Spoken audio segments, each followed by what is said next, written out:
Whoa! Watch out! You don't want to fall into any of these pits. You don't want to get hurt. Don't worry about these pits. It's the exercise pitfalls that you need to watch out for.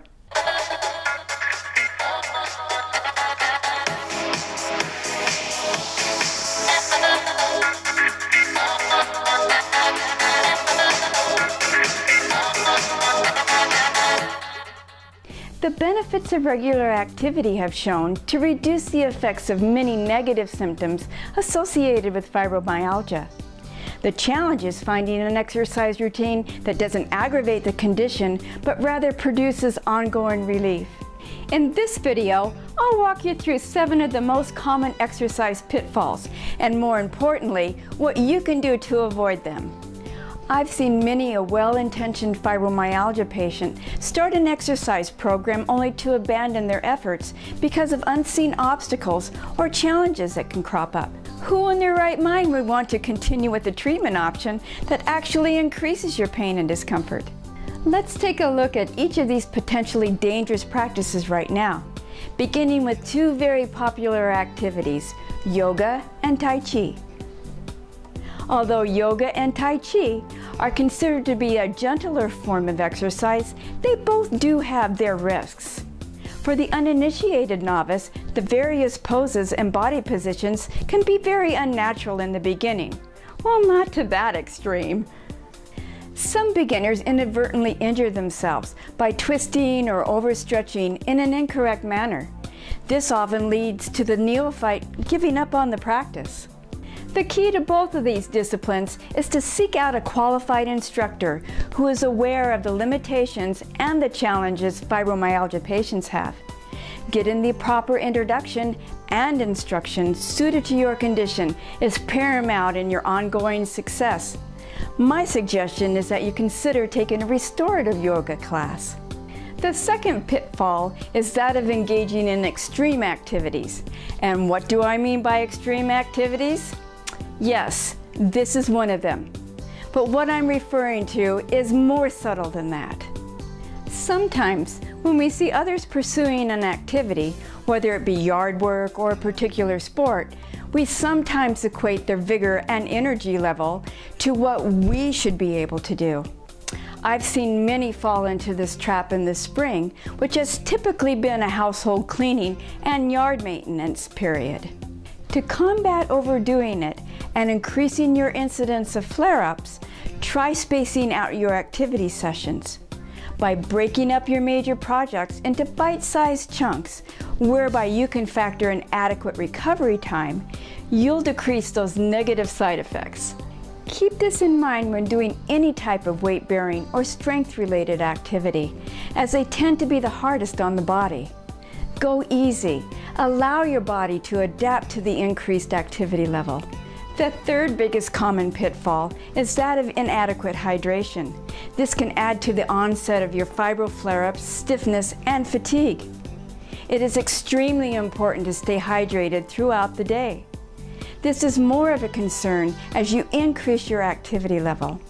Drinking several glasses of water before, during, and after exercise helps to flush out toxins that have accumulated in your muscles. Did you know that it's this toxin buildup that increases localized discomfort and pain? Avoid the hydration pitfall by drinking lots of water throughout your day. Try to shoot for a gallon a day. Yes, you'll have a more intimate relationship with a certain porcelain bowl in the washroom. However, you'll receive enormous benefits from this one simple habit. Related to the hydration pitfall discussed above is the matter of fueling your body. Should you be in the situation of having to do a prolonged physical activity, your body will eventually require some refueling in order to maintain your energy. Going on a hike in the mountains, cycling through the countryside, cross-country skiing through the woods, and even prolonged yard work can rob your body of energy over time. Rather than succumb to the possible extreme fatigue where the balance of your day is wasted, be proactive. Think about eating a healthy snack after every hour of activity. It could be as simple as a piece of fruit or a slice of cheese, or some bread with peanut or almond butter. I like eating a health bar that contains whole grains and dried fruit. In either case, this will ensure that you have a steady stream of fuel and nutrients being sent to those working muscle groups. One of the biggest challenges that face many of fibromyalgia suffer is determining how much time one's body requires between similar activities. Without adequate recovery time, your body begins to wear down, with fatigue and pain beginning to materialize. As a rule of thumb, any weight-bearing activity requiring mostly muscular force or strength, like weight training, should not be done more than every second day. As one ages, as in my particular case, these activities should be spaced out every third day. Please keep in mind that it's not during the actual activity that the long-term physiological change occurs in your body. Your body adapts to the stress of activity during your rest and recovery phase. By taxing the body too quickly after the last activity, you set yourself up for increased fatigue, illness, and even injury. Err on the side of caution. Schedule enough time for your body to bounce back, even stronger than before. The sixth common pitfall piggybacks off of the last one. It is engaging in an activity with overenthusiasm. This can easily occur when you initially start a new activity or reconnect with getting back into doing your favorite exercise routine. This pitfall amplifies itself for those of us who start out carrying a little more around the middle than what we should. This combination of starting an exercise program with enthusiasm and being a little overweight in the beginning can lead to some unpleasant side effects. This is probably the biggest reason why so many fibromyalgia sufferers give up on their fitness routine.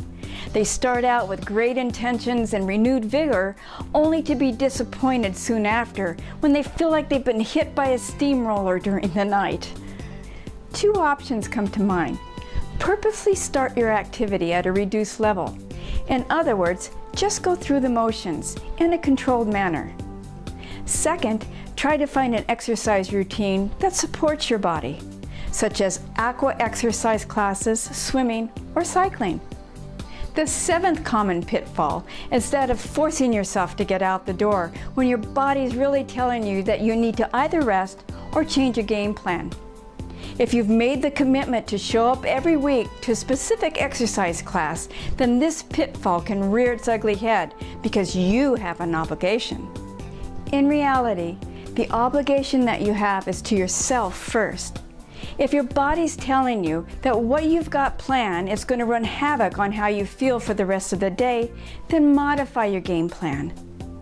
Get out for some fresh air or choose another activity that is lower in intensity and duration.